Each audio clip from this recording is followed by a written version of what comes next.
ইরানের ওপর যুক্তরাষ্ট্র ও ইসরায়েলের সাম্প্রতিক হামলাকে আন্তর্জাতিক শান্তির জন্য সরাসরি হুমকি বললেন জাতিসংঘে নিযুক্ত ইরানের বিশেষ প্রতিনিধি কাজেম গারিবাবাদি।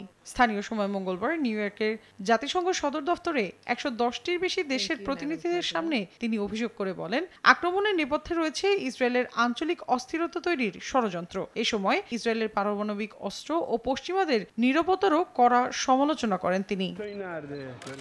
গারিবাবাদি দাবি করে বলেন, পারমাণবিক অস্ত্র সম্পূর্ণ গোপন রেখে ইসরায়েল আন্তর্জাতিক নিরস্ত্রীকরণ চুক্তি এবং পরমাণু বিস্তার রোধ চুক্তির বাইরে থেকে যাচ্ছে, যা বৈশ্বিক নিরাপত্তায় বড় ঝুঁকি তৈরি করছে।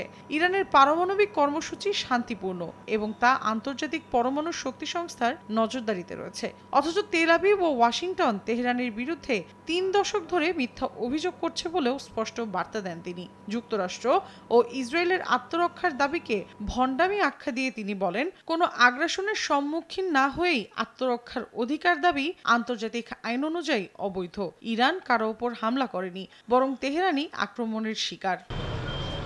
এছাড়া ইরানের উপপররাষ্ট্রমন্ত্রী আরও বলেন, যুক্তরাজ্য, ফ্রান্স, জার্মানি নিজের দায়িত্ব পালন না করে উল্টো আগ্রাসীদের পক্ষ নিয়েছে। তাদের স্ন্যাপব্যাক চালুর যেকোনো চেষ্টাই হবে স্পষ্ট বেআইনি। গারিবাবাদি আরও বলেন, এই ৩ রাষ্ট্র আগে থেকেই পরমাণু চুক্তি লঙ্ঘন করেছে, এখন তারা আগ্রাসনের সঙ্গী বলেও অভিহিত করেন গারিবাবাদি। একই দিন ইরানের আন্তর্জাতিক নিষেধাজ্ঞা পুনর্বহাল করা হলে দেশটির পারমাণবিক কর্মসূচি ঘিরে চলমান অচলাবস্থা আরও জটিল হয়ে উঠবে বলেও হুঁশিয়ারি দেন তিনি।